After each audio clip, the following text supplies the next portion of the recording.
नमस्कार दोस्तों, जय श्री कृष्णा, राधे राधे। किस पाप के कारण स्त्रियों का गर्भ गिर जाता है? दोस्तों, आप सभी ने देखा होगा, कुछ स्त्रियां गर्भवती तो होती हैं, किंतु उनका बच्चा समय से पहले ही पैदा हो जाता है, जिससे उस बच्चे की मौत हो जाती है। और कई स्त्रियों को तो मरा हुआ बच्चा पैदा होता है। तो दोस्तों, आज इस वीडियो में हम आपको इसी के बारे में बताएंगे, किस पाप के कारण स्त्रियों का गर्भ गिर जाता है और वह कौन से कार्य हैं जो एक गर्भवती स्त्री को कभी नहीं करने चाहिए, नहीं तो उनका गर्भ गिर जाता है। और भगवान विष्णु ने इसके बारे में क्या बताया है, जानते हैं इस वीडियो में। इस वीडियो में हम आपको इसी से रिलेटेड एक ऐसी महत्वपूर्ण कहानी सुनाने जा रहे हैं जिससे आपको सारी जानकारी मिल जाएगी। तो दोस्तों, एक समय की बात है जब माता लक्ष्मी भगवान विष्णु से मिलने जाती है, तो माता लक्ष्मी को देखकर भगवान विष्णु ने कहा, हे देवी, क्या बात है, आज आप अचानक मुझसे मिलने क्यों आई हैं? तब माता लक्ष्मी ने कहा, प्रभु, आज जब मैं पृथ्वी लोक पर भ्रमण कर रही थी तो मैंने देखा कि कुछ स्त्रियां गर्भवती तो होती हैं, किंतु समय से पहले ही उनका गर्भ गिर जाता है। प्रभु, इसे देखकर मेरे मन में दो प्रश्न उठ रहे हैं और आज मैं आपसे उन्हीं दोनों प्रश्नों का उत्तर पूछने के लिए आई हूँ। तो भगवान विष्णु ने कहा, हे देवी, तुम्हारे मन में जो भी प्रश्न है मुझे निश्चित होकर बताओ, मैं तुम्हारे दोनों प्रश्नों के उत्तर अवश्य ही दूंगा। तो माता लक्ष्मी ने कहा, प्रभु, मेरा पहला प्रश्न यह है कि किस पाप के कारण स्त्रियों का गर्भ गिर जाता है और उस स्त्री के बच्चे की मृत्यु हो जाती है।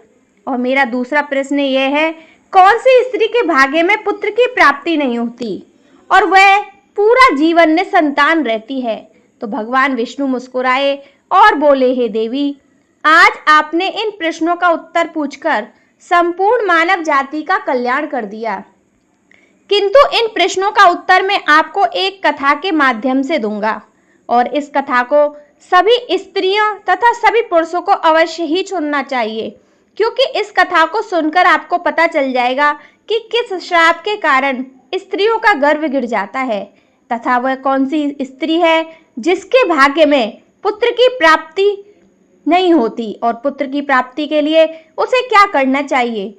तो माता लक्ष्मी ने भगवान विष्णु से कहा, आप कथा सुनाइए प्रभु, मैं कथा को पूरा मन लगाकर अंत तक सुनूंगी। तो कथा को सुनाते हुए भगवान विष्णु ने कहा, एक समय की बात है जब एक नगर में एक बहुत अधिक धनवान सेठ रहता था। वह इतना अधिक धनवान था कि उसके घर में किसी चीज की कोई कमी नहीं थी। उस सेठ की एक पुत्री थी जिसका नाम रूपवती था। रूपवती विवाह करने के योग्य हो गई थी। फिर उस सेठ ने सही मुहूर्त देखकर अपनी पुत्री रूपवती का विवाह उसी नगर के समीप एक दूसरे गांव में वैश्य के पुत्र के साथ कर दिया। फिर विवाह के बाद सेठ की पुत्री रूपवती अपने पति के घर में रहने लगी।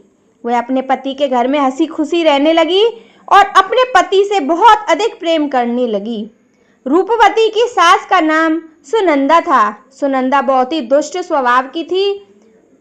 रूपवती अपने घर में दहेज में बहुत सारा सोना चांदी लाई थी, इसलिए सुनंदा अपनी बहू रूपवती का झूठ मूठ का सम्मान करती थी और हमेशा उससे मीठी मीठी बातें करती रहती थी और रूपवती से अपने मायके से कुछ ना कुछ लाने को कहा करती थी।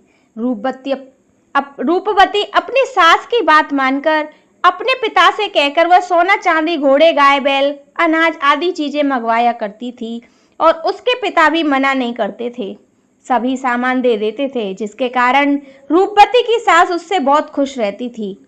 फिर इस तरह रूपवती की सास का लालच दिन प्रतिदिन बढ़ता जा रहा था और वो रूपवती के मायके का सब कुछ हड़पना चाहती थी, क्योंकि उस सेठ का कोई पुत्र नहीं था, इसलिए सारा कुछ रूपवती का ही था। फिर इस तरह काफी दिन तक चलता रहा और उसकी सास उसे अपनी बातों में बहला फुसलाकर उसके मायके से सारे सामान मंगा लिया करती थी। लेकिन भोली भाली रूपवती इस बात से अनजान थी कि उसकी सास उसके पिता का सारा कुछ हड़पना चाहती है और रूपवती का पति संजय भी अपने माँ की ही तरह बात मानता था। इसलिए उसके घर में रूपवती की सास जो कहती थी वही होता था। उसके घर में सारा काम उसकी माँ के कहने से ही होता था और रूपवती का पति संजय दोनों ही सुनंदा का कहना मानते थे। इसलिए उसके घर में कभी भी कलेश नहीं होता था और सब खुशी पूर्वक रहते थे। इस तरह कुछ साल बीतने के बाद रूपवती गर्भवती हो गई। जब उसकी सास को इस बात का पता चला तो वह बहुत खुश हो गई। उसने तुरंत ही रूपवती के माता पिता को इस बात की सूचना दी और साथ में बड़ी बड़ी वस्तुओं की मांग की। जब रूपवती के पिता ने इस बात को सुना तो वह भी बहुत अधिक प्रसन्न हुए और फिर अगले ही दिन मिठाई तथा सोने कंगन, सोने की माला लेकर रूपवती के ससुराल पहुंच गए। रूपवती अपने पिता को देखकर बहुत खुश हुई। फिर कुछ समय रूपवती के ससुराल में रुककर उसके पिता घर लौट आए। फिर काफी दिनों तक रूपवती का गर्भ बढ़ता गया और रूपवती की सास उसका बहुत अच्छी तरह से ख्याल रखने लगी तथा उसे समय समय पर फल फूल खिलाती थी और घर का सारा काम खुद करती थी। रूपवती को कोई भी काम नहीं करने देती थी, इसलिए रूपवती पूरा दिन घर का काम नहीं करती और आराम करती थी। फिर इस तरह कुछ दिन और बीत गए। एक दिन अचानक ही रूपवती का गर्भ गिर गया, जिससे रूपवती की सास बहुत क्रोधित हो गई और फिर रूपवती को ताना मारते हुए कहने लगी, अरे पापन स्त्री, तूने अपने जीवन में ऐसा कौन सा पाप किया था जिसके कारण जन्म लेने से पहले ही तुम्हारा बच्चा मर गया? पता नहीं क्यों मेरे पुत्र ने तुझ जैसी पापन स्त्री से विवाह कर लिया। मेरे बेटे का तो जीवन ही नष्ट हो गया। अपनी सास की यह बात सुनकर रूपवती बहुत दुखी होकर कहने लगी, सासू माँ, इसमें मेरा कोई दोष नहीं है। मैंने अपने जीवन में कोई पाप नहीं किया, फिर भी पता नहीं क्यों मेरे साथ ऐसा हो रहा है। तब उसकी सास कहने लगी, अरे दुष्ट स्त्री, तूने जरूर अपने जीवन में घोर पाप किया है, इसी कारण तेरा गर्भ गिर गया है। फिर कथा को आगे बताते हुए भगवान विष्णु माता से कहते हैं, देवी, कथा को बहुत ध्यान से सुनना, क्योंकि यहीं से आपको पता चलेगा कि किस पाप के कारण स्त्री का गर्भ गिर जाता है। तो माता लक्ष्मी ने कहा, ठीक है। फिर उसी के बाद रूपवती की सास उसे हमेशा ताने मारने लगी और घर का सारा काम भी उसी से कराती थी और खुद कोई भी काम नहीं करती थी। रूपवती की सास उससे इतना काम करवाती थी कि रूपवती को अब सही से खाना खाने का भी समय नहीं मिलता था और जब सब लोग भोजन कर लेते थे उसके बाद ही वह भोजन करती थी। वो अपनी सास के सामने आने से भी डरने लगी। फिर इस तरह कुछ महीने और बीत जाने के बाद रूपवती दोबारा से गर्भवती हो गई, जिससे उसका पति बहुत प्रसन्न हुआ, लेकिन उसकी सास अभी तक उससे गुस्सा थी। और जब रूपवती ने अपनी सास को यह बात बताई तो वो रूपवती से कहने लगी, एक बच्चे को तो खा गई हो, पता नहीं अब इस बच्चे को जीवित रखोगी या इसे भी उसी तरह खा जाओगी। मुझे तुझ पर जरा सा भी भरोसा नहीं है, क्योंकि मुझे तो लगता है कि तूने अपने जीवन में जरूर कोई पाप किया है, इसलिए तेरा पहले वाला गर्भ गिर गया था। अपनी सास की यह बात सुनकर रूपवती कुछ नहीं बोली और चुपचाप खड़ी रही। फिर धीरे धीरे रूपवती का गर्भ बढ़ता गया और गर्भवती होते हुए भी वह घर का सारा काम करती रही, लेकिन फिर भी उसकी सास को उस पर जरा सी भी दया नहीं आई।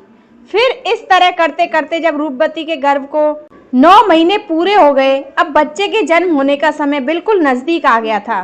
फिर रूपवती ने एक बालक को जन्म दिया, किंतु वह बच्चा कुछ बोल नहीं रहा था और ना ही रो रहा था। फिर रूपवती ने देखा तो उसका बच्चा मरा हुआ था। अपने मरे हुए बच्चे को देखकर वह बहुत जोर जोर से रोने लगी। फिर जब रूपवती की सास को इस बात का पता चला तो वह बहुत गुस्सा हुई और रूपवती से कहने लगी, तू एक पापन स्त्री है, तभी तेरा ये दूसरा बच्चा भी मर गया है।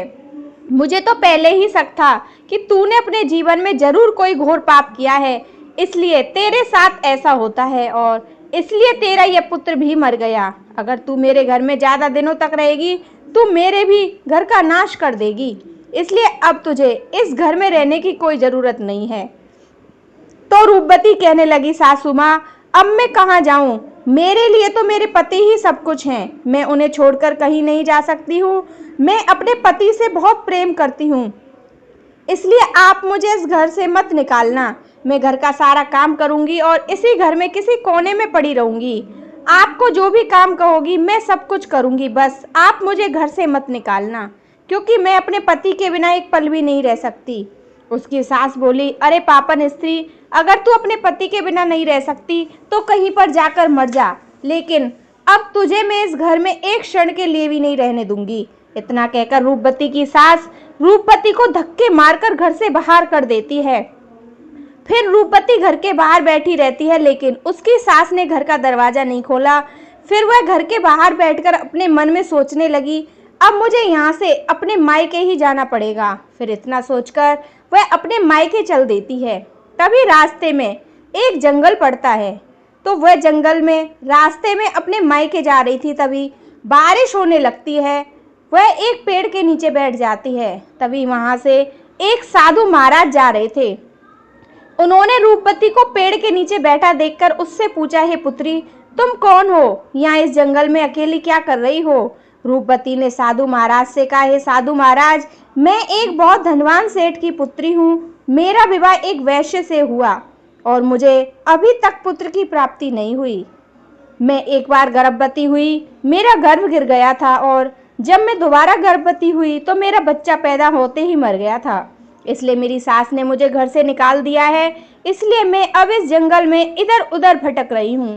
हे मुनिवर, कृपया करके आप ही कुछ उपाय बताइए जिससे मुझे पुत्र की प्राप्ति हो जाए।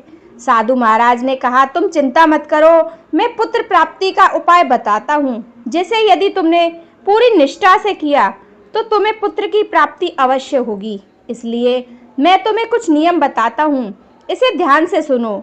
किसी भी स्त्री को मासिक धर्म के दौरान पति के साथ संबंध नहीं बनाना चाहिए और पति को स्पर्श भी नहीं करना चाहिए। इससे संतान गर्भ में ही गिर जाती है।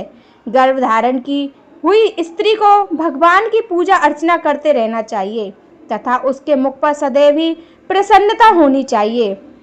साथ ही गर्भवती स्त्री को कभी भी दुखी और निराश नहीं रहना चाहिए, क्योंकि दुखी रहने पर संतान पर बुरा प्रभाव पड़ता है। और गर्भवती स्त्री को कभी दूसरों के घर का भोजन नहीं करना चाहिए। जितना भी हो सके अपने ही घर का भोजन करना चाहिए। एक गर्भवती स्त्री को कभी भी डरावनी चीजें नहीं देखनी चाहिए, क्योंकि इससे संतान पर बुरा प्रभाव पड़ता है। और गर्भवती स्त्री को अच्छा भोजन करना चाहिए, जिससे संतान गुणवान होता है और स्त्री इन नियमों का पालन करती है वह उत्तम पुत्रों को प्राप्त करती है। जो स्त्रियां इन नियमों का पालन नहीं करती उनका गर्भ गिर जाता है। फिर साधु महाराज ने कहा, हे पुत्री, अब मैं तुम्हें पुत्र प्राप्ति का उपाय बताता हूँ, इसे ध्यान से सुनना, तुम्हें पुत्र की प्राप्ति होगी। तो रूपवती ने कहा, जी महाराज। साधु महाराज ने कहा, किसी भी स्त्री को पुत्र प्राप्ति के लिए मासिक धर्म के दौरान प्रथम 4 दिनों में पति पत्नी को मिलन नहीं करना चाहिए, क्योंकि ऐसा करने से दुराचार पुत्र होता है। और 5वीं रात्रि में मिलन करने से पुत्री की प्राप्ति होती है तथा 6ठी रात्रि में मिलन करने से पुत्र रत्न की प्राप्ति होती है। 7वीं रात्रि में मिलन करने से वंध्या पुत्री होती है तथा 8वीं रात्रि में मिलन करने से बलशाली पुत्र की प्राप्ति होती है।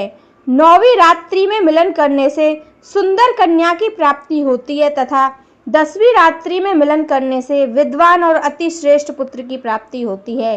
11वीं में मिलन करने से सुंदर आचरण वाली कन्या प्राप्त होती है। 12वीं मिलन करने से गुणवान पुत्र होता है। 13वीं रात्रि में मिलन करने से लक्ष्मी स्वरूप पुत्री होती है और 14वीं रात्रि में मिलन करने से गुणवान, बुद्धिवान तथा बलवान पुत्र होता है। इसलिए यदि तुम इन नियमों का पालन करो तो मैं तुम्हें उत्तम पुत्र की प्राप्ति होगी। इतना कहकर वह साधु महाराज वहां से चले जाते हैं।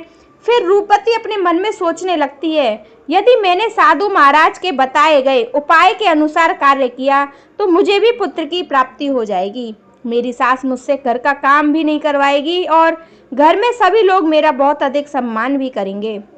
रूपवती इतना सोच ही रही थी, तभी उसका पति उसे ढूंढते हुए वहां पहुंच जाता है और रूपवती से कहता है, तुम यहाँ इस जंगल में क्यों आई हो? मैं तुम्हें लेने आया हूँ, चलो घर चलो। फिर रूपवती ने अपने पति को साधु महाराज वाली सारी बात बताई और कहा, अब मैं घर नहीं जाऊंगी जब तक मुझे पुत्र की प्राप्ति नहीं हो जाती। रूपवती की बात सुनकर उसका पति भी उसी के साथ जंगल में रहने लगा। फिर मासिक धर्म की 14वीं रात्रि में रूपवती ने अपने पति के साथ मिलन किया, जिससे वह गर्भवती हो गई और गर्भवती होते हुए भी वह जंगल में ही रहती थी। उसका पति जंगल में लकड़ी काट कर लाता, जिससे दोनों भोजन बनाकर खाते थे। फिर इस तरह करते करते 9 महीने बीत गए और रूपवती के बच्चा होने का समय नजदीक आ गया। फिर उस दिन रूपवती को अत्यंत उत्तम पुत्र की प्राप्ति हुई और पुत्र की प्राप्ति से रूपवती और रूपवती का पति दोनों बहुत खुश हुए। फिर रूपवती का पति उससे कहने लगे, चलो अब हम दोनों घर चलते हैं, क्योंकि माँ ने तुम्हें पुत्र प्राप्ति का ताना देकर ही घर से निकाला था, किंतु अब तो तुम्हें पुत्र की प्राप्ति हो गई, अब तो वह भी खुश हो जाएगी। तो रूपवती ने कहा, ठीक है, चलो घर चलते हैं। फिर दोनों घर जाते हैं तो उसकी सास ने देखा रूपवती को पुत्र हुआ है। यह देखकर वह बहुत खुश हो गई और रूपवती से कहने लगी, तुझे पुत्र कैसे हुआ? तब आपने मुझे घर से निकाला था तो मैं जंगल में चली गई थी और वहाँ मुझे एक ज्ञानी साधु महाराज मिले। उन्होंने मुझे पुत्र प्राप्ति का उपाय बताया और उसी उपाय से मुझे पुत्र की प्राप्ति हुई। उसकी सास उससे कहने लगी, इसका मतलब वह साधु महाराज बहुत अधिक ज्ञानी हैं, तब तो उन्हें यह भी पता होगा हम लोग धनवान कैसे बन सकते हैं। इसलिए अब मैं जंगल जाऊंगी और उनसे धनवान बनने की उपाय पूछ कर आऊंगी।